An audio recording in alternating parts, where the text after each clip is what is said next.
Good morning. A N Shukla, PGT Economics, KV number 1 GSF Jabalpur. Dear students, I am before you with aggregate demand and related concepts, which is related from Unit 3 of Microeconomics.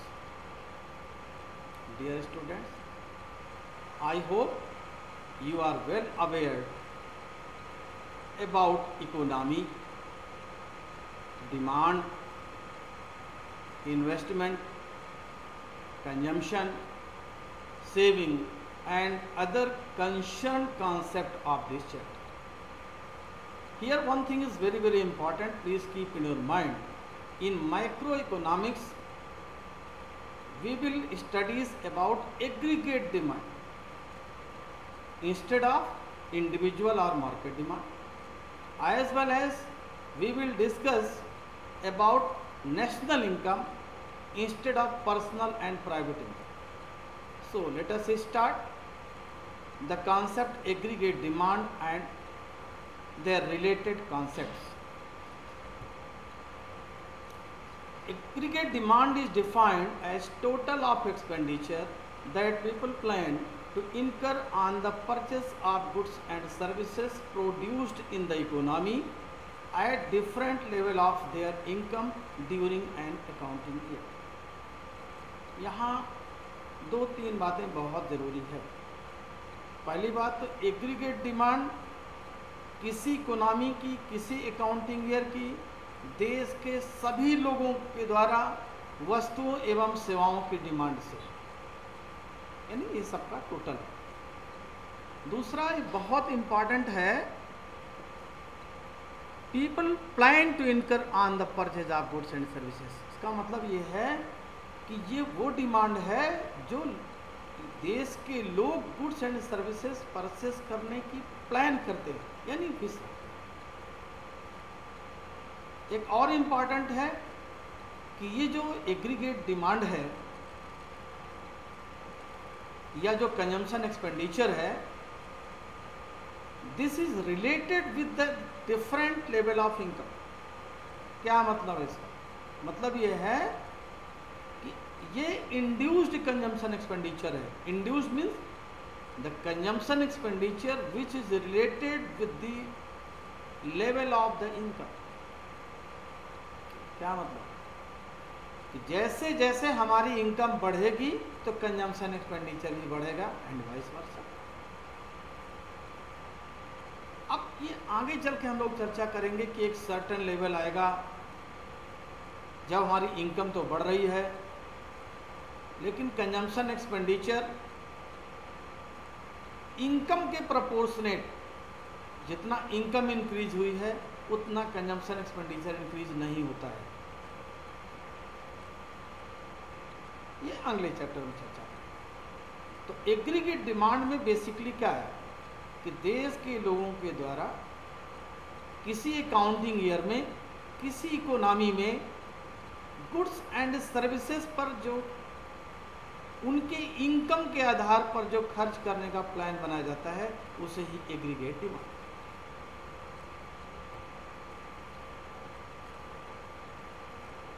Components of aggregate demand पर चर्चा करने के पहले मैं उन बिंदुओं पर भी चर्चा करना चाहूँगा जिसे आपने पिछले चैप्टर्स में पढ़ा। आपने पढ़ा होगा कि इकोनॉमी ओपन इकोनॉमी भी होती है और क्लोज इकोनॉमी भी होती है। आपने पढ़ा होगा कि क्लोज सेक्टर यानी क्लोज इकोनॉमी में भी दो सेक्टर होते हैं, 2 सेक्टर इकोनॉमी भी है और 3 सेक्टर इकोनॉमी भी है। तो आइए जल्दी से उसको रिवाइज कर लें कि जो क्लोज इकोनॉमी है इसका मतलब क्या हुआ। इसका मतलब ये है the economy which has not economic relation with the rest of the world. मतलब ऐसी इकोनॉमी का दुनिया के दूसरे देशों के साथ कोई एक्सपोर्ट इंपोर्ट का ट्रांजैक्शन नहीं, तो क्लोज इकोनॉमी है। क्लोज इकोनॉमी के अंदर जो 2 सेक्टर इकोनॉमी है उसमें 2 कंपोनेंट्स होते हैं। पहला है हाउस होल्ड कंजम्पशन एक्सपेंडिचर, जिसे हम सी से डिनोटेड करते हैं, और दूसरा है प्रोड्यूसर इन्वेस्टमेंट एक्सपेंडिचर, जिसे हम आई से डिनोट करते हैं। Other hand we can say there are two components of two sector economy.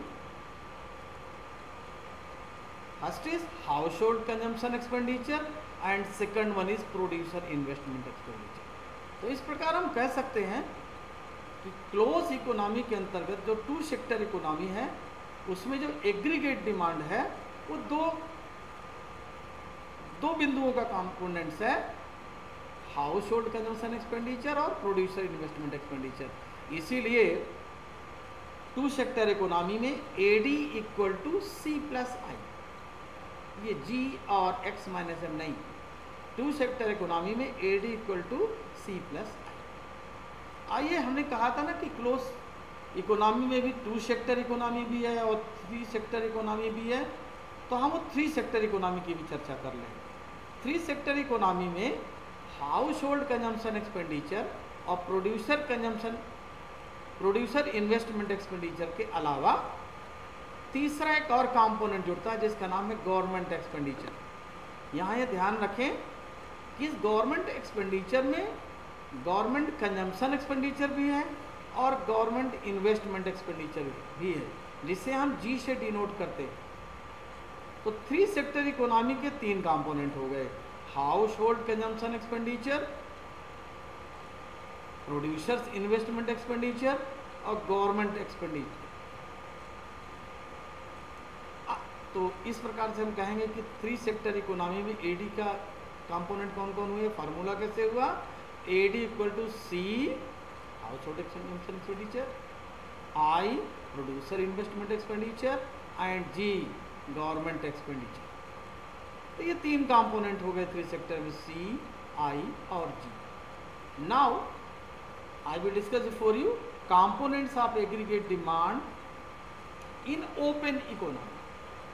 Open economy क्या मतलब हुआ, the economy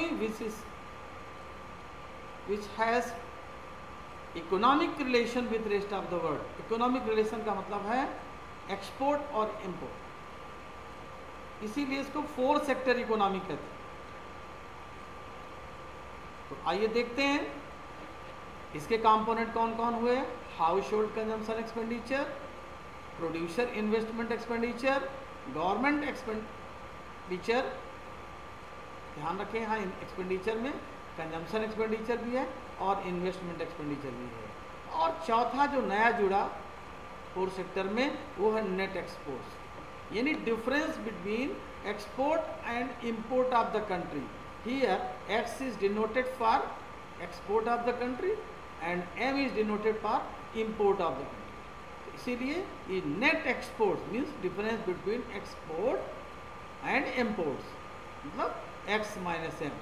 So there are four components of aggregate demand in four sector economy: household consumption expenditure, producers investment expenditure, government expenditure and net exports। यहाँ ये ध्यान रखने की बात है कि components of aggregate demand के लिए तो हम फोर सेक्टर इकोनॉमी की चर्चा कर रहे हैं, लेकिन बाकी जो आपके सिलेबस में जिसको आपने सर्कुलर फ्लो ऑफ इनकम में पढ़ा है, अब हमको सिर्फ आपके सिलेबस में सिर्फ टू सेक्टर इकोनॉमी के बारे में चर्चा करना है, यानी जो हम अगली थियरीज पढ़ेंगे वो टू सेक्टर इकोनॉमी बेस्ड है। आइए थोड़ा सा एग्रीगेट डिमांड की चर्चा तो हम लोगों ने की, अब इसके शेड्यूल की चर्चा करें इस टेबल के द्वारा। ध्यान रखें, यहाँ पर Y is denoted for national income, C is denoted for consumption expenditure, other hand we can say aggregate consumption expenditure. ये ध्यान रखेंगे, यहाँ जो भी चर्चा हम कर रहे हैं वो एग्रीगेट कर रहे हैं मैक्रो इकोनॉमिक्स में।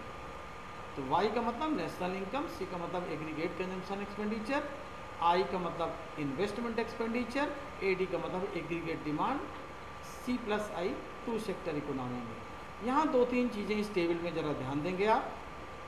पहला तो ये कि हमने कहा था कि जो कंजम्पशन होता है वो इंड्यूस्ड कंजम्पशन एक्सपेंडिचर होता है। इसका मतलब क्या हुआ which is related with the level of income. देखें जरा इस टेबल के मुताबिक, जैसे जैसे हमारी इनकम बढ़ रही है आप देख रहे होंगे कंजम्पशन एक्सपेंडिचर भी बढ़ रहा है। तो अगर इनकम बढ़ने से कंजम्पशन एक्सपेंडिचर बढ़े या घटने से घटे, इसी को इंड्यूस्ड कंजम्पशन एक्सपेंडिचर कहें। लेकिन एक बात यहाँ पर आपको ध्यान देनी है, आपके मन में ये बात आ सकती है कि सर जब इनकम, नेशनल इनकम का लेवल 0 है फिर भी कंजम्पशन एक्सपेंडिचर है, आपने इस टेबल में 50 बताया है, इस 50 को ऑटोनॉमस कंजम्पशन एक्सपेंडिचर कहते हैं। Autonomous consumption expenditure means the consumption expenditure at 0 level of national income. आप जानते हैं हमारी इनकम 0 हो तब भी कुछ न कुछ बेसिक एक्सपेंडिचर तो होगा ही। तो इनकम 0 होने पर भी जो कंजम्पशन एक्सपेंडिचर है उसे हम ऑटोनॉमस कंजम्पशन एक्सपेंडिचर कहते हैं। तो इस टेबल के मुताबिक ऑटोनॉमस कंजम्पशन एक्सपेंडिचर कितना है 50, क्योंकि नेशनल इनकम का लेवल 0 है फिर भी आप देख रहे हैं कि कंजम्पशन एक्सपेंडिचर 50 है। जहाँ तक इंड्यूस्ड कंजम्पशन एक्सपेंडिचर की बात है तो आपने देखा कि जैसे जैसे हमारी इनकम बढ़ रही है कंजम्पशन एक्सपेंडिचर भी बढ़ रहा है। यहाँ इन्वेस्टमेंट एक्सपेंडिचर में हमने सब जगह पर 100 लिया है, ध्यान रखेंगे ये ऑटोनॉमस इन्वेस्टमेंट है। ऑटोनॉमस इन्वेस्टमेंट का मतलब है the investment expenditure which is not related with the national income, यानी नेशनल इनकम के चेंज होने पर भी इस इन्वेस्टमेंट एक्सपेंडिचर में कोई अंतर नहीं आ रहा है। इसीलिए यहाँ पर जो हम दिखा रहे हैं इस आई यानी ऑटोनॉमस इन्वेस्टमेंट एक्सपेंडिचर, ये देखें आप 100 है हर कंडीशन में। बहुत ईजी है, एडी आपने बताया ये 2 सेक्टर इकोनॉमी सी प्लस आई, सिंपली हम जोड़ते जा रहे हैं सी और आई को। तो देखें आप 50 प्लस 100 150, 100 120 200, 150 और 100 250, 200 और 100 300, 250 और 100 350 और 300 और 100 400। तो ये कॉन्सेप्ट तो आपके सामने क्लियर किया क्लियर हुआ भी होगा कि एडी जो है 2 सेक्टर इकोनॉमी में सी प्लस आई है। आइए इसे डायग्राम के माध्यम से देखें। हम डायग्राम में 2 बातें करने जा रहे हैं। पहले सेपरेटली इन्वेस्टमेंट एक्सपेंडिचर कर्व को देखेंगे, फिर कंजम्पशन एक्सपेंडिचर कर्व को देखेंगे और फाइनली जैसा कि यहाँ पर टेबल में हमने सी प्लस आई यानी एडी कैलकुलेट किया है तो फिर बाद में सी प्लस आई कर्व या एडी कर्व को भी देखेंगे।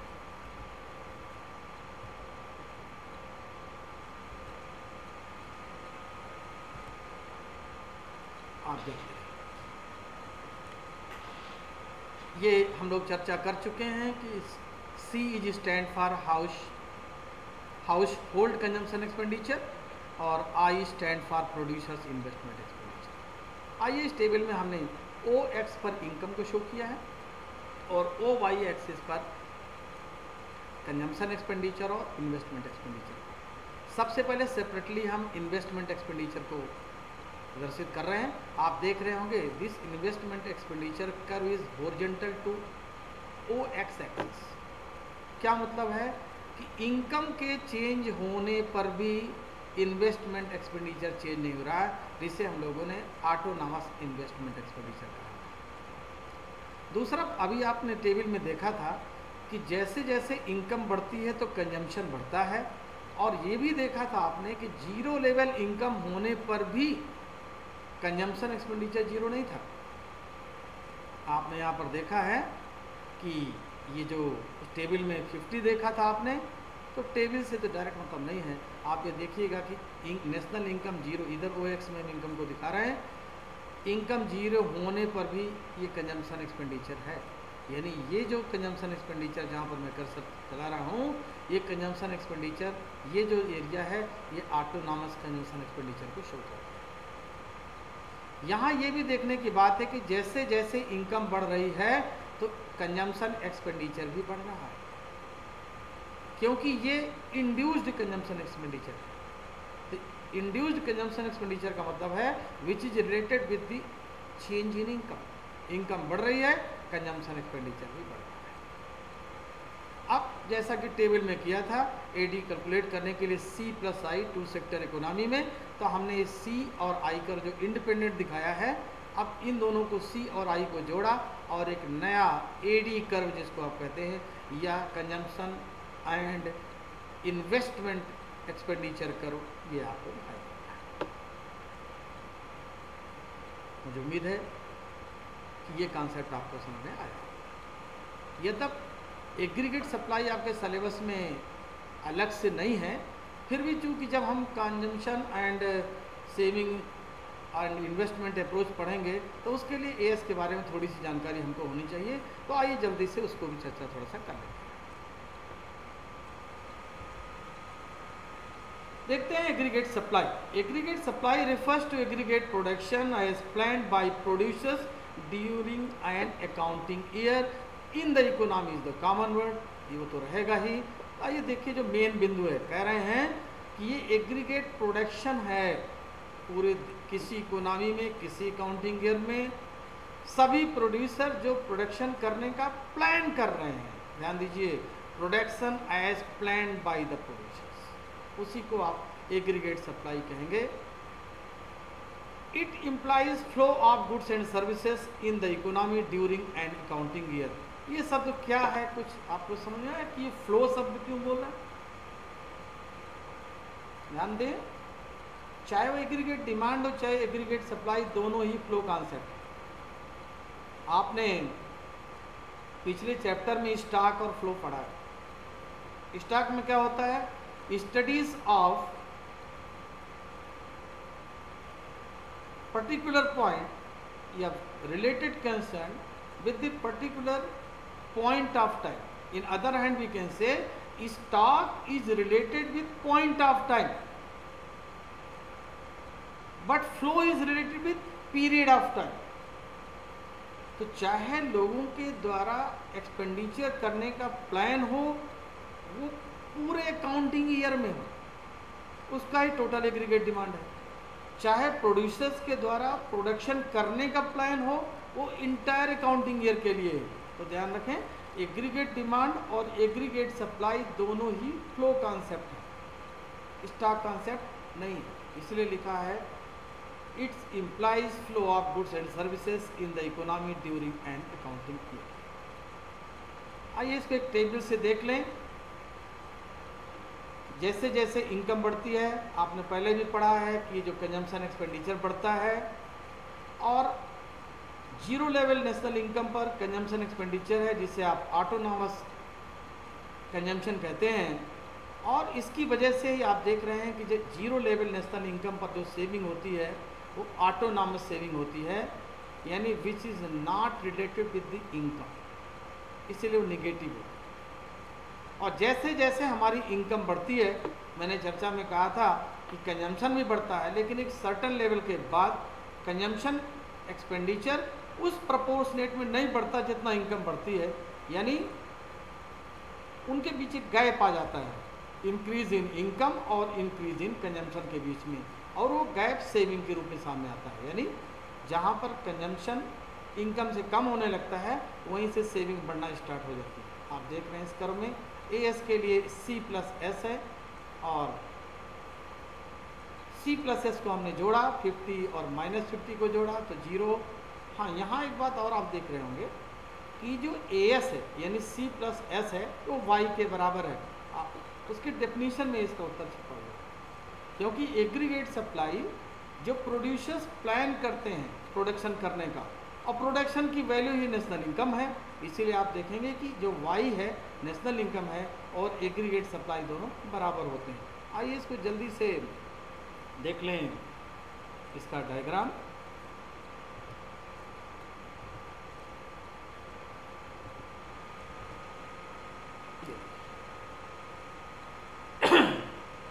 हमने फिर से OX एक्सिस पर इनकम को और OY में कंजम्पशन और सेविंग को दिखाया है, क्योंकि AS = C+S।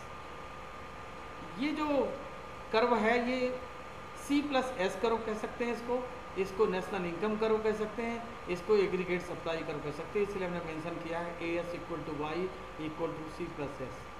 आप जानते ही हैं कि C stand for household consumption expenditure and S stand for savings. लेकिन एक बात यहाँ आप देख रहे होंगे कि जो एएस कर्व है ये 45 डिग्री का एंगल बना रहा है, उसका क्या कारण है, क्यों ऐसा हो रहा है? देखिए कहता है AS curve is also called guideline. AS curve is 45 degree positively sloping line from origin which shows total income is equal to total expenditure. Total income is equal to total expenditure.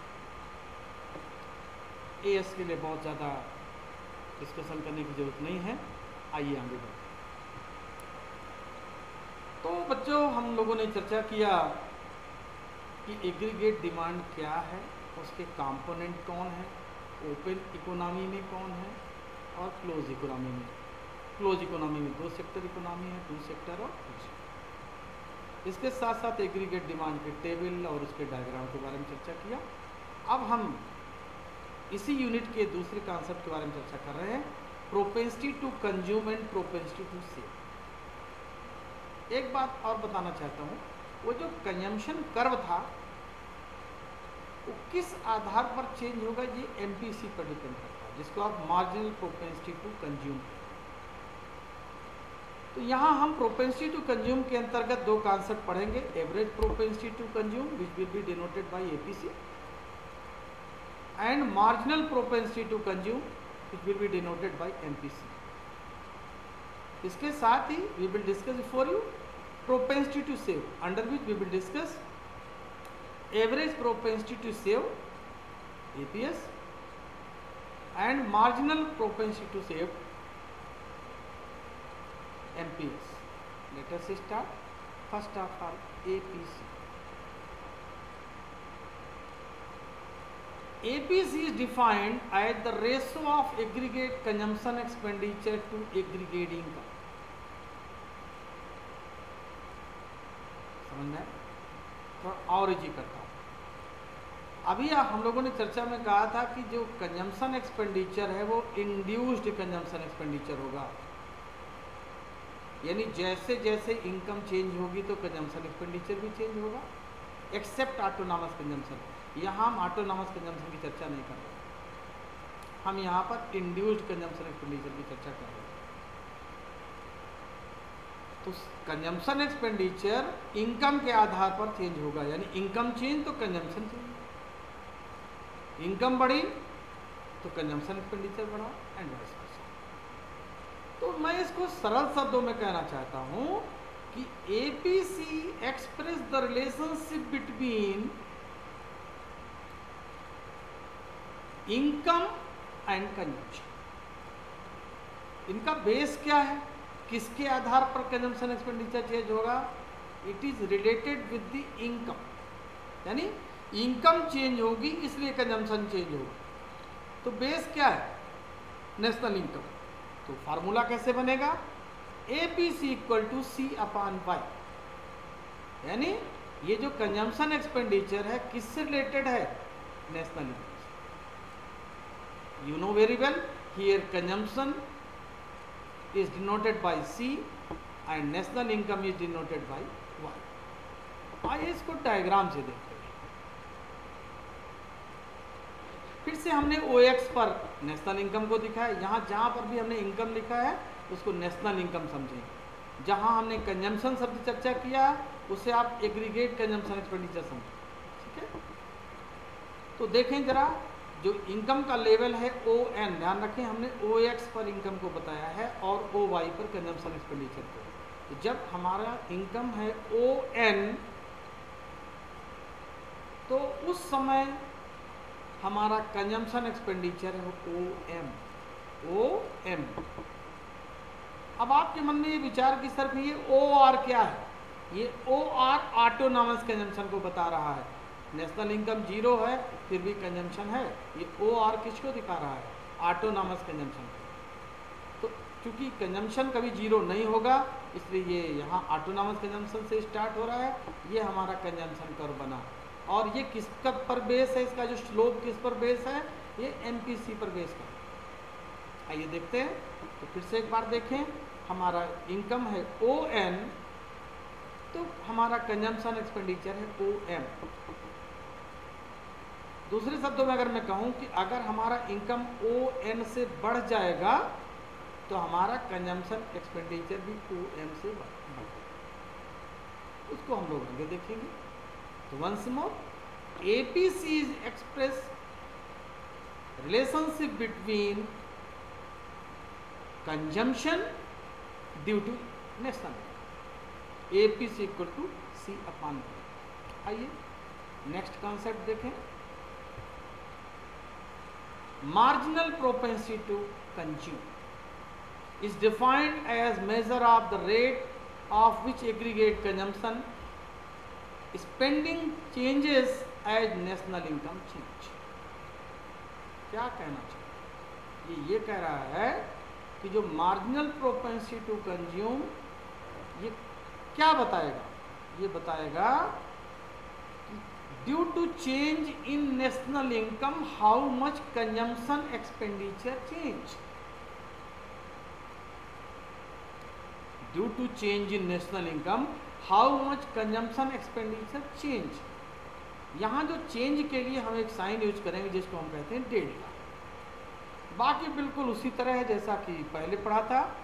आपने APC में C upon Y पढ़ा था, क्योंकि वो income और consumption के relation को बताता है। Marginal propensity to consume express the relationship between change in consumption which will be denoted by delta C। Change in consumption due to change in national income. ध्यान रखेंगे, नेशनल इनकम चेंज हुई है इसलिए consumption expenditure change हुआ। तो MPC का formula है MPC equal to delta C upon delta Y। You know very well here delta C stand for change in consumption expenditure and delta Y stand for change in income. Now we can see it in diagram. इस diagram पर discussion करने के पहले मैं initial stage की चर्चा करना चाहता हूं, जैसा कि अभी कहा भी था मैंने। आइए देखते हैं फिर से एक बार। हमने नेशनल इनकम को OX एक्सिस पर दिखाया है, कंजम्पशन एक्सपेंडिचर को OY एक्सिस पर दिखाया है।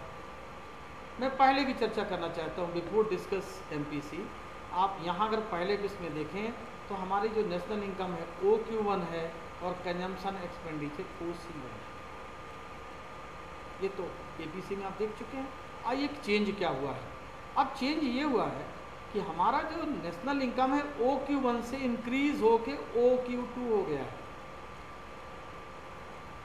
तो ये जो Q1 टू Q2 का जो एरिया है, ये वाला एरिया, ये क्या शो करता है?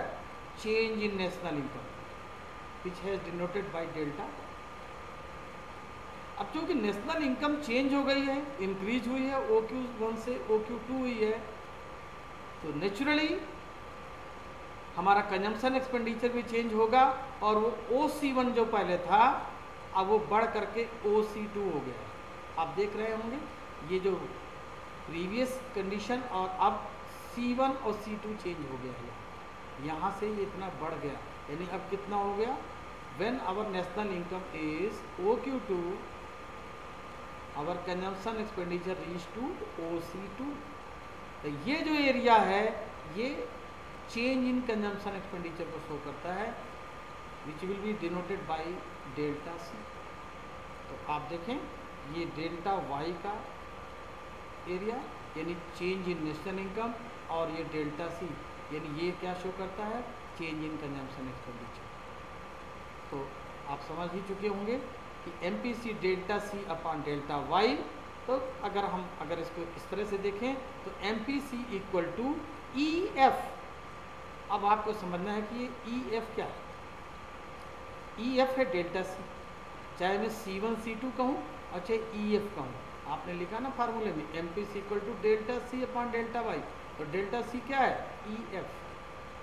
हमने यहाँ EF लिखा है, नहीं सर मैं C1 C2 लिखूँगा वो भी लिख सकते। तो delta C upon delta Y। तो डेल्टा Y क्या है? चेंज इन, चाहे आप कहें Q1 Q2, नहीं सर मैं DF कहूँगा तो ओके, तो बात वही है। तो ये देखिए जो DF है ये चेंज इन नेशनल इनकम को बता रहा है, और जो EF है चेंज इन कंजम्पशन एक्सपेंडिचर को बता रहा है। तो hence proved MPC equal to delta C upon delta Y। Dear student, we discuss before you propensity to consume. Now we will discuss propensity to save.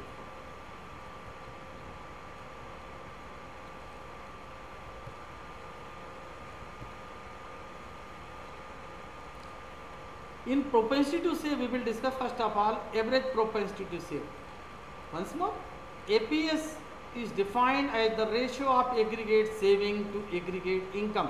जैसा मैंने पहले कहा था, सरल शब्दों में अगर मैं कहूँ कि ये जो एवरेज प्रोपेंसिटी टू सेव है, ये रेशो बता रहा है। क्या रेशो है इनकम और सेविंग के बीच, यानी जो हमारा एग्रीगेट सेविंग है और एग्रीगेट इनकम के बीच में क्या रेशो है, क्या रिलेशनशिप है, इसी को एपीएस। आइए इसी को हम डायग्राम से देखते हैं। तो आप तो पहले देखें एपीसी किसके रिलेशनशिप को बताता है, ratio of aggregate saving and aggregate income. मतलब इनकम की वजह से सेविंग का रेशो क्या है, तो APS equal to S upon 1। तो बोला क्या बना, APS equal to S upon 5। Here S is stand for savings and once more Y is stand for level of national income. आइए इसको इस डायग्राम से देखें। इस डायग्राम को समझने के पहले हमें थोड़ी सी टेबल की तरफ ध्यान देना। टेबल में आपने देखा था कि जब नेशनल इनकम 0 था तब भी कंजम्पशन एक्सपेंडिचर 50 था, जिसे हम लोगों ने ऑटोनॉमस कंजम्पशन एक्सपेंडिचर कहा था। और due to autonomous consumption expenditure, autonomous saving आपने देखा था टेबल में को -50 था, यानी वो निगेटिव था। आपने ये भी देखा कि जैसे जैसे इनकम बढ़ी तो कंजम्पशन एक्सपेंडिचर बढ़ा, लेकिन एक सर्टेन लेवल पर कंजम्पशन एक्सपेंडिचर उस प्रोपोर्शनेट में नहीं इंक्रीज हुआ जितना इनकम इंक्रीज हुई, यानी उनके बीच में गैप आने लगा और वहीं से सेविंग स्टार्ट हुई। तो क्या कहेंगे, अगर इनकम बढ़ती है एक सर्टेन लेवल के बाद प्रोपोर्शनेट कंजम्पशन एक्सपेंडिचर कम होने लगता है और सेविंग बढ़ने लगती है। लेकिन ये ध्यान रखेंगे कि इनिशियल स्टेज में where national income level is 0, that time saving will be negative.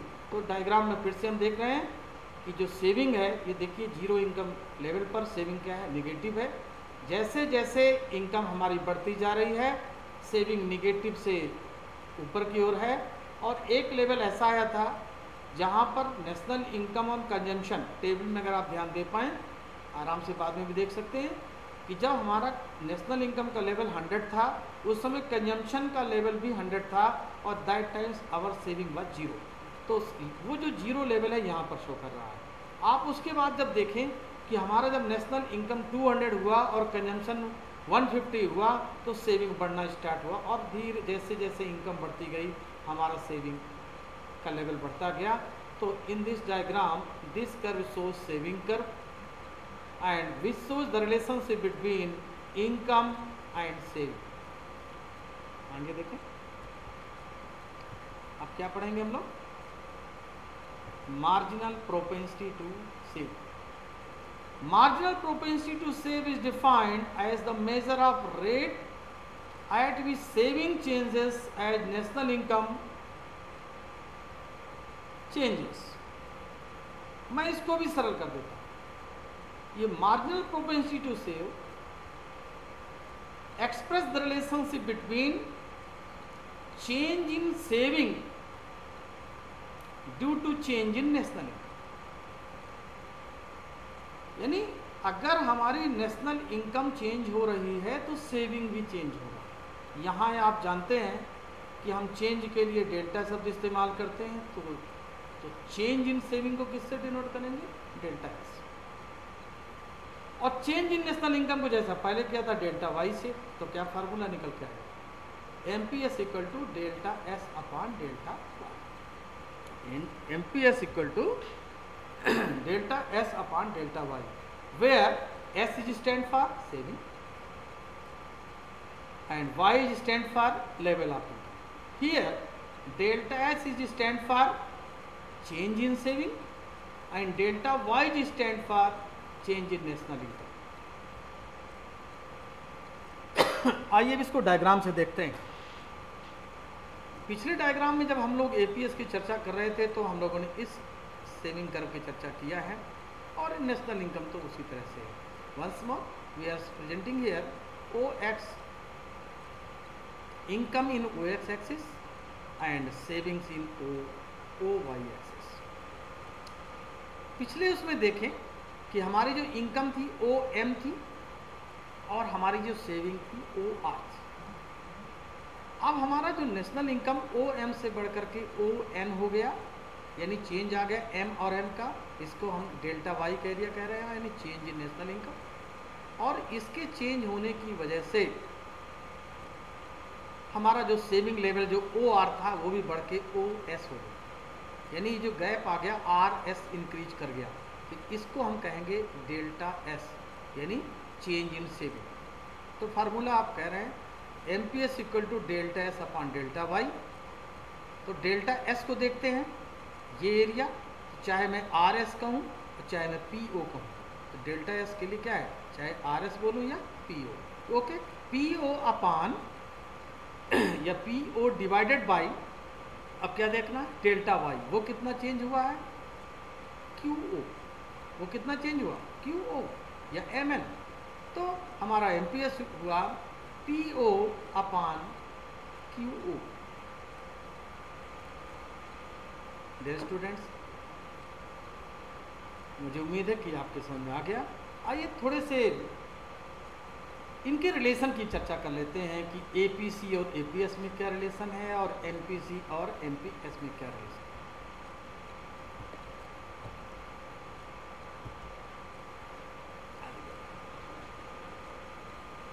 Relationship between APC and MPS, we know that y equal to c plus s। Sir वहाँ तो आप AS लिखे थे। हम लोगों ने ये भी चर्चा की है कि जो नेशनल इनकम है वो एग्रीगेट सप्लाई के बराबर होती है, यानी y और AS दोनों इक्वल है, इसलिए मैंने यहाँ पर y लिखा है। y equal to c plus S हम चर्चा कर चुके हैं, c कंजम्पशन एक्सपेंडिचर है और s सेविंग है। तो divided both side by y, तो y upon y, C upon Y plus S upon Y. आइए देखते हैं क्या निकलता है, y अपॉन वाई यानी 1, C अपॉन वाई किसका फार्मूला है, ये APC का, प्लस S अपॉन वाई किसका फार्मूला है, APS का। तो आइए 1 is equal to APC plus APS। क्या मतलब हुआ, मतलब ये कि sum of APC and APS is equal to. आइए अगला रिलेशन की चर्चा करते हैं, MPC और MPS। Relationship between MPC and MPS, we know that y equal to C plus S, पहले जैसा ही हमने उसी को उठाया है। अब यहाँ पर हमने चूंकि जब हम एमपीसी और एमपीएस कर रहे हैं तो इसलिए हम यहाँ पर डेल्टा शब्द इस्तेमाल कर रहे हैं। तो डेल्टा y उसी को चेंज शब्द इस्तेमाल, y को डेल्टा y, c को डेल्टा c और s को डेल्टा s, क्योंकि एमपीसी कर रहे हैं ना, चेंज कर रहे हैं इसलिए। तो delta y equal to delta c upon delta s, इन सब को हम डेल्टा वाई से डिवाइड करते हैं। तो देखते हैं delta Y upon delta Y is equal to delta C upon delta Y plus delta S upon delta Y, जो यहाँ पर दिख रहा है। आइए देखते हैं, delta Y upon delta Y 1, delta C upon delta Y किसका फार्मूला, एमपीसी का, delta S upon delta Y किसका, एमपीएस का। क्या मतलब निकला कि sum of MPC and MPS is equal to 1, मतलब MPC plus MPS equal to. ये आज के आपके लिए असाइनमेंट है आज का। Distinguish between aggregate demand and aggregate supply, question number 1। Question number 2, state components of aggregate demand. Question number 3, what do you mean by autonomous consumption. आज के लिए इतना ही, बाकी के जो कॉन्सेप्ट हैं वो अगले वीडियो में मैं चर्चा करूँगा। मुझे समय देने के लिए बहुत बहुत धन्यवाद।